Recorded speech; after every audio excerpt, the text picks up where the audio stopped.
வணக்கம். இணைப்பு கல்வி. இங்கு நாம் காண இருப்பது கவிதை எழுதுதல். கவிதை என்றாலே நம் நினைவுக்கு வருபவர் பாட்டுக்கொரு புலவன் பாரதி மற்றும் கம்பன் வீட்டு கவியும் கம்பன் வீட்டு கட்டுத்தறியும் கவிப்பாடும் என்ற பெருமைக்குரியவர் கம்பர் மற்றும் பலர். தமிழன் என்று சொல்லடா தலை நிமிர்ந்து நில்லடா, தமிழன் என்று சொல்லடா தலை நிமிர்ந்து நில்லடா என்ற வரிக்கு சொந்தக்காரர் நம் பாரதி. கவிதை என்பது எது?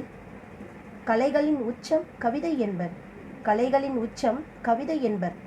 அக்கவிதையினை இயன்றவரை பேசுவது போல் எழுதுவதுதான் உத்தமம் என்றும் அதுவே மானிடத்துக்கு எழுத்தாளர்கள் செய்யும் கடமை என்றும் கூறினார் மகாகவி பாரதி. எண்ணத்தை அழகாக எடுத்து சொல்வது கவிதை. எண்ணத்தை அழகாக எடுத்து சொல்வது கவிதை. கவிதைகள் இருவகை: மரபு கவிதை, புதுக்கவிதை. மரபு கவிதை. மரபு கவிதை என்பது ஏறத்தாழ 5000 ஆண்டுகளுக்கு முன் தோன்றியது. இலக்கியம் என்றாலே மரபு கவிதை. சங்க இலக்கியம், காப்பியங்கள், நீதி இலக்கியங்கள், நீதி நூல்கள், பக்தி இலக்கியம், சிற்றிலக்கியம், தனிப்பாடல்கள் என்னும் யாவும் மரபு கவிதைகளால் ஆனவை. புதுக்கவிதை என்பது மரபு சார்ந்த செய்யுள்களின் கட்டுப்பாடுகளில் இருந்து தன்னை விடுவித்துக் கொண்ட கவிதைகளை புதுக்கவிதை என்பர். படிப்போரின் ஆழ் மனதில் புதுக்கவிதை ஏற்படுத்தும் தாக்கமே முதன்மையானது. இது படிப்போரின் சிந்தனைக்கு ஏற்ப விரிவடையும் பன்முகத்தன்மை கொண்டது. இங்கே நான் மரபு கவிதைனா என்னன்னு பார்த்தோம்னா, இலக்கியம் என்றாலே மரபு கவிதை. இலக்கண கட்டுப்பாடுகளுக்கு உட்பட்டு படைக்கப்படுவது அப்படின்னு சொல்லலாம் மரபு கவிதை. இந்த கட்டுப்பாடுகள்லாம் இன்றி மிகவும் எளிய முறையில் எழுதுவது புதுக்கவிதை. அது மட்டுமின்றி படித்தவர்கள் மட்டும் அன்றி பாமரர்களும் புரிந்து கொள்ளும் வகையில் இருப்பதே புதுக்கவிதை. நம்முடைய பாரதி மரபு கவிதைகள் எழுதியும் புதுக்கவிதைகளும் அவருடைய படைப்புகள் உள்ளன என்பது குறிப்பிடத்தக்கது. பாரதியார் தொடங்கி புதுக்கவிதை கவிஞர்கள் பலர் நல்ல படைப்புகளையும் நல்கியுள்ளனர்.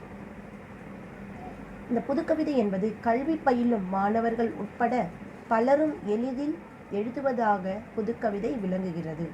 அதனால தான் புதுக்கவிதை பார்த்திங்கன்னா எல்லாரும் சுலபமாக எழுதக்கூடிய வகையில் இருப்பது புதுக்கவிதை. அதன் வகையில் ஐக்கூ, ஓவியத்துக்கு ஒப்பானது என்று ஐக்கூ போற்றப்படுகின்றது. வாய் திறந்து பேசாத ஓவியம் என நின்று காட்சியின் பொருளை கூறுவது ஹைக்கூ. இங்க ஒரு கவிதை கொடுக்கப்பட்டிருக்கு பாருங்க.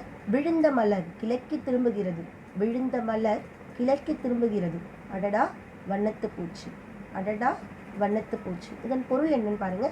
ஓர் அழகு போனாலும் மற்றொரு அழகு அதன் இடத்தை நிரப்பும் என்பது இதன் உட்கருத்து. மரத்தில் பூத்திருக்கக்கூடிய பூ ஒன்று கீழே விழுந்தது. கீழிருந்த வண்ணத்து பூச்சி மரத்தில் அமர்வது மலரை போன்று காட்சியளிப்பதாக இதன் பொருள் அமைந்துள்ளது என்று சொல்ல. அடுத்தது, எளிய முறையில் கவிதை எழுதுவது எப்படி? எளிய முறையில் கவிதை எழுதுவது எப்படி? கவிதை என்பது கற்பனை மற்றும் சொந்த அனுபவம் வைத்து எழுதுவது. கவிதை என்பது கற்பனை மற்றும் சொந்த அனுபவத்தை வைத்து எழுதுவது. கவிதை எழுதும் முறையில்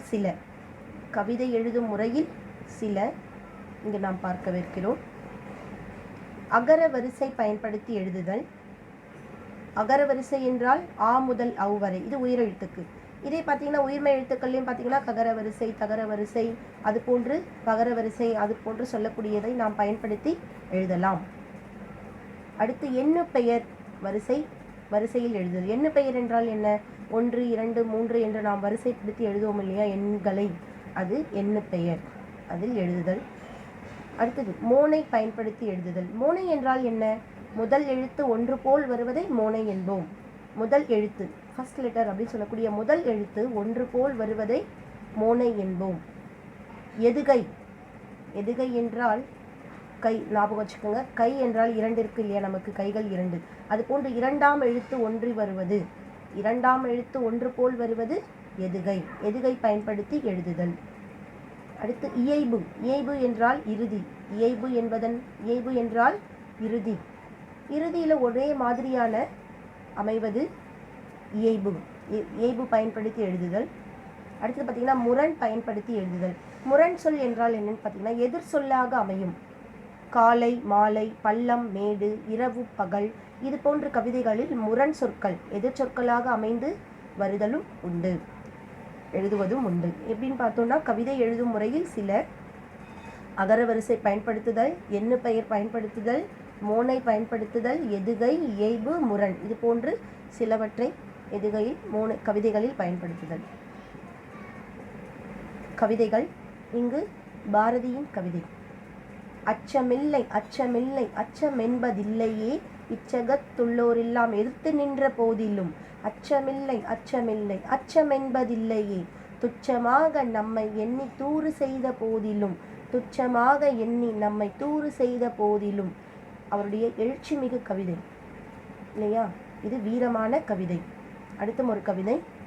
எந்த ஏற்றத்திற்கும் ஓர் இரக்கம் உண்டு, எந்த ஏற்றத்திற்கும் ஓர் இரக்கம் உண்டு, எந்த துன்பத்துக்கும் ஒரு இறுதி உண்டு, எந்த துன்பத்துக்கும் ஒரு இறுதி உண்டு, எந்த முயற்சிக்கும் ஒரு பலன் உண்டு, எந்த முயற்சிக்கும் ஒரு பலன் உண்டு, முயற்சி திருவினையாக்கும் என்று போன்று. அடுத்து முயற்சி என்ற தலைப்பில் ஒரு கவிதை இங்கு பார்ப்போம்.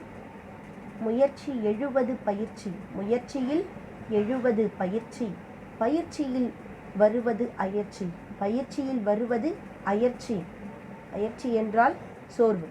அயற்சியை தவிர்த்தால் எழுச்சி, அயற்சியை தவிர்த்தால் எழுச்சி, எழுச்சியில் விளைவது உயர்ச்சி, எழுச்சியில் விளைவது உயர்ச்சி, உயர்ச்சியின் எல்லை புகழ்ச்சி, உயர்ச்சியின் எல்லை புகழ்ச்சி, புகழ்ச்சியில் தலைகணம் வீழ்ச்சி, புகழ்ச்சியில் தலைகணம் வீழ்ச்சி, வீழ்ச்சியில் உருவது இகழ்ச்சி, வீழ்ச்சியில் உருவது இகழ்ச்சி, இகழ்ச்சியை களைவதே மறுமுயற்சியே, இகழ்ச்சியை களைவது மறுமுயற்சியே என்று முயற்சியை பற்றிய கவிதை.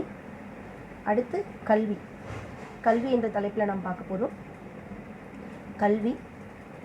அன்பை கொடுப்பதும் கல்வியே, பண்பை வளர்ப்பதும் கல்வியே, அறிவை தருவதும் கல்வியே, செறிவை நிறைப்பதும் கல்வியே, அற்றம் காப்பதும் கல்வியே, சுற்றம் சேர்ப்பதும் கல்வியே, ஆற்றுணா அளிப்பதும் கல்வியே, நாற்றிசை புகழ்வதும் கல்வியே. எளிதாய் விளங்கும் கல்வியை இளமையில் விரும்பி கற்றிடு, எளிதாய் விளங்கும் கல்வியை இளமையில் விரும்பி கற்றிடு, வானமாய் விரிந்த கல்வியை வானமாய் விரிந்த கல்வியை பானமாய் விரைந்து கற்றிடு, வானமாய் விரிந்த கல்வியை பானமாய் விரைந்து கற்றிடு, தானமாய் பெற்ற கல்வியை தானமாய் பெற்ற கல்வியை தரணியில் பலருக்கு அளித்திடு, தானமாய் பெற்ற கல்வியை தரணியில் பலருக்கு அளித்திடு, தரணியில் பலருக்கு அளித்திடு என்ற வரிகள். இங்கு மீண்டும் ஒரு கவிதை. தலைப்பு உறவு. எண்ணு பெயர் வரிசையில் அமைந்த கவிதை பார்ப்போம். ஓரெழுத்து கவிதை. ஓரெழுத்து கவிதை நீ. இரண்டெழுத்து கவிதை குரு. இரண்டெழுத்து கவிதை குரு. மூன்றெழுத்து கவிதை அம்மா அப்பா. நான்கெழுத்து கவிதை நண்பன் கடவுள். நான்கெழுத்து கவிதை நண்பன் கடவுள். ஐந்தெழுத்து கவிதை உறவுகள். ஐந்தெழுத்து கவிதை உறவுகள். உறவு என்ற தலைப்பில் அமைந்த கவிதை. இதுவரை நாம் பெற்ற பயிற்சி கவிதையை பற்றியது. இப்போது உங்களில் யார் கவிஞர் பார்க்கலாம். நீங்கள் யார்? முயல், ஆமை, முயலாமை. முயலுடைய தன்மை என்னன்னு பார்த்தீங்கன்னா ஜெயிக்கும் தன்மை கொண்டது, விரைவாக ஓடும். முயல் என்றாலே விரைந்து ஓடக்கூடியது. இந்த ஆமை, நம்ம முயல் ஆமை என்ற கதையில் பார்த்தோம். ஆமையாலும் முயன்று ஜெயிக்க முடியும் அப்படின்னு தெரிஞ்சுக்கிட்டோம். ஆமை முயன்று ஜெயிக்கும், முயலாமை என்றும் ஜெயிக்காது. முயலா இருக்கலாம், ஆமையா இருக்கலாம். முயலாமையா மட்டும் நாம இருக்கவே கூடாது. முயலாமைனா என்ன? முயற்சி செய்யாமை, என்னால் முடியாது, எனக்கு தெரியாது என்பது முயலாமை. முயற்சி திருவினையாக்கும் என்ற வரிகளில். நீங்கள் யார்? கவிஞர் என்பதை விளக்கும் வகையில் உங்களுக்கு இங்கு சில செயல்பாடுகள் கொடுக்கப்பட்டிருக்கு வீட்டு பாடமாக. உங்களுடைய செயல்பாடு என்ன அப்படின்னு பார்த்தீங்கன்னா, நீ அறிந்த கவிஞர்களின் பெயர்களை எழுதுக. உங்களுக்கு தெரிஞ்ச கவிஞர்களோட பெயர்களை எழுத போறீங்க. அடுத்த பாடம், வீட்டு பாடம் என்னன்னு பார்த்தீங்கன்னா, கீழே கொடுக்கப்பட்டுள்ள தலைப்புகளில் கவிதை எழுதுக. இங்கே கீழே கொடுக்கப்பட்டிருக்க தலைப்புகளை பாருங்களேன். எல்லாமே நம் வாழ்வில் ஒன்றியவை, நாம் அறிந்தவை. இந்த தலைப்பை வைத்து நாம் கவிதை படைப்பது மிகவும் சுலபம். தலைப்பு: இயற்கை, நட்பு, ஆசிரியர், தமிழ், இன்றைய வாழ்வு. இந்த தலைப்புகளில் நீங்கள் ரொம்ப அழகான கவிதைகளை படைக்க போகிறீங்க. உங்களுடைய எண்ணத்தின் வெளிப்பாடே கவிதை. உங்களுடைய எண்ணங்கள் எவ்வளவு அழகானது என்று இந்த கவிதையின் மூலம் நாம் அறிவோம். இங்கே பார்த்தீங்கன்னா, சொல் என்றால் என்ன? வழக்கமாக நாம் சொல்லிக்கொண்டே இருப்போம் இல்லையா? நம்முடைய சொல் என்பது செயலாக மாற வேண்டும். செயல் என்பது பயிற்சியாக வேண்டும். பயிற்சி என்றால் பல முறைகள் செய்வது பயிற்சி. நம்முடைய சொல் செயலாக, வேலையாக, வினையாக மாறணும். நம்முடைய சொல் செயலாக வேண்டும். செயல் என்பது பலமுறை எடுத்துக்கொள்ளும் பயிற்சியாக வேண்டும். அந்த பயிற்சி என்பது பழக்கமாக மாறும்.